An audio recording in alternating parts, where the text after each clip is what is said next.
鱼缸养500只小闸蟹第2季第17天，直接看一下，简单明了。今天的阵亡比例和蜕壳比例差不多是1比1。最近这几天缸里的小闸蟹基本上每天都要死个4、5个啊，也差不多有个4、5个蜕壳的。这阵亡的小闸蟹有些是蜕完壳再阵亡的，都开缸检查了，大概有1/5会是牛奶病引起的。所以我们的牛奶病的药是一直没有停的，都在继续下着。小龙虾呢，缸里是还剩一只的，活得也不错，倒是没有发现它吃小闸蟹，暂且留它一命，就不给它麻辣了。今天要解决一个小闸蟹喂食的问题。现在我基本上都是给它投喂这个鱼食，每天4、5勺。你们都说我喂的少，那我还嫌手动每天这么喂麻烦，所以我在仓库翻出了我的自动喂食器。这玩意儿是鱼缸用的，支持3档定时。咱小闸蟹的缸也算是个鱼缸嘛，毕竟现在都喂鱼食的情况下，这个喂食器也是可以用的。卡扣卡在咱这个19毫米的玻璃上也是完全可以的。喂食器按一下亮1个灯就是24小时喂一次，2个灯就是12个小时喂一次，3个灯呢那就是8小时喂一次。为了它的投食量大一点，我们直接把喂食口开到最大，看一下这次能撒多少。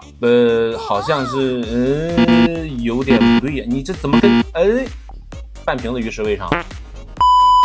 看来这个喂食口不能开太大，这一下子半瓶鱼食谁也遭不住。这下总没有人在说小闸蟹不够吃了吧？这个位置对于小闸蟹来说那就是酒池肉林啊！你们看咱小闸蟹公寓旁边这只吃的多欢，估计在心里一直感谢上天的恩赐呢。咱这个颗粒比较小，把喂食口调小一点就可以了，每天喂个3次足够他们吃了。虽然我这是一次性喂了差不多半瓶的鱼食，但完全不用担心，咱缸里的小闸蟹数量现在至少还有200多只，吃点这点鱼食是完全没问题的。那我们今天呢就暂时先不给它喂食了，直接把投食口关闭，等他们把缸里这些吃完了，我们再给它打开投食口，让它定时投喂就行了。我投喂的鱼粮颗粒比较小，这小闸蟹吃起来刚刚好，一口一个嘎嘣脆，营养又美味。你看这个小闸蟹的吃食量其实还是蛮大的，我在这看了半天，它一颗一颗的感觉吃了不老少。至于咱这个缸3米多长，在单一的地方喂食是否会影响其他的小闸蟹吃食呢？这个你不用担心啊，小闸蟹闻到味道就会不远千里过来吃食的。你看这些都是往这边跑的。现在这还是白天开着灯，大部分小闸蟹比较害羞，在洞穴里躲着，等到晚上天黑了，它们就会全部来这里吃食了。长期在我这个排水口里躲着一只小闸蟹，个头还蛮大的，我给它起了个名叫缸底洞蟹，这不也是闻着鱼粮的味道钻出来准备吃食了。胆子比较小啊，不敢整个的出来，只敢用它的钳子一点点想夹个鱼食，可惜没夹到。现在小闸蟹公寓的入住率是没有之前高了，毕竟挂了这么多小闸蟹，缸里的500只小闸蟹到现在为止，我估摸着是剩了200多只，但具体剩下多少数量我也没法数，也数不过来。但这第2季比第1季可要强多了，第1季好像没有坚持到第17天就完了，这第2季都17天了，现在大部分小闸蟹啊，不是大部分，至少还有一半吧，小闸蟹还是不错的。现在缸里的小闸蟹躲避的空间不会少，